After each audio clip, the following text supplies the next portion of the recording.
بسم اللہ الرحمن الرحیم۔ شروع اللہ کے نام سے جو سب پر مہربان ہے، بہت مہربان ہے۔ یہ کافر لوگ کس چیز کے بارے میں سوالات کر رہے ہیں؟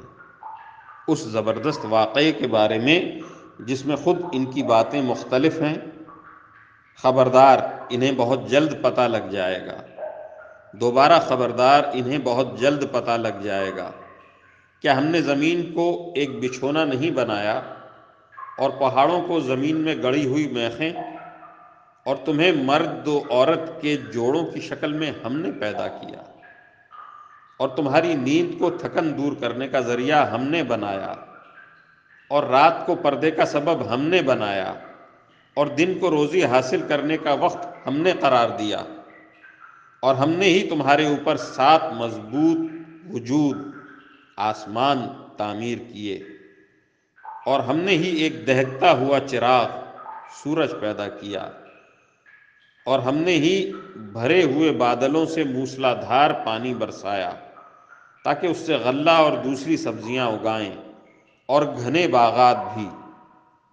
یقین جانو فیصلے کا دن ایک متعین وقت ہے۔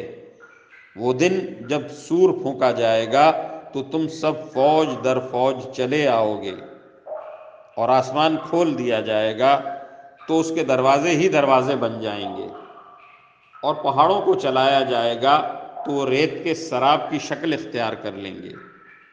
یقین جانو جہنم گھات لگائے بیٹھی ہے اور سرکشوں کا ٹھکانہ ہے، جس میں وہ مدتوں اس طرح رہیں گے کہ اس میں نہ وہ کسی ٹھنڈک کا مزہ چکھیں گے اور نہ کسی پینے کے قابل چیز کا، سوائے گرم پانی اور پیپ لہو کے، اور ان کا پورا پورا بدلہ ہوگا۔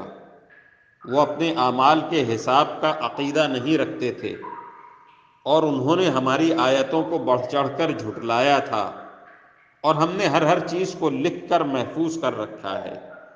اب مزہ چکھو، اس لیے کہ ہم تمہارے لیے سزا کے سوا کسی چیز میں اضافہ نہیں کریں گے۔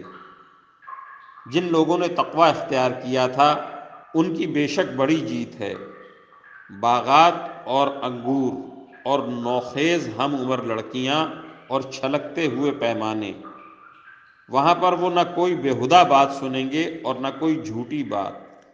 یہ تمہارے پروردگار کی طرف سے صلہ ہوگا، اللہ کی ایسی دین ہوگی جو لوگوں کے اعمال کے حساب سے دی جائے گی، اسی پروردگار کی طرف سے جو سارے آسمانوں اور زمین اور ان کے درمیان ہر چیز کا مالک بہت مہربان ہے۔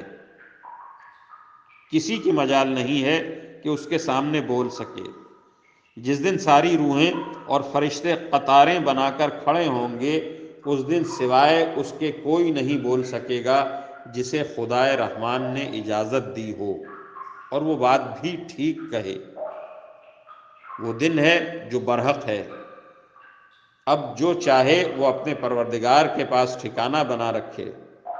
حقیقت یہ ہے کہ ہم نے تمہیں ایک ایسے عذاب سے خبردار کر دیا ہے جو قریب آنے والا ہے، جس دن ہر شخص وہ اعمال اپنے آنکھوں سے دیکھ لے گا جو اس کے ہاتھوں نے آگے بھیج رکھے ہیں، اور کافر یہ کہے گا کہ کاش میں مٹی ہو جاتا۔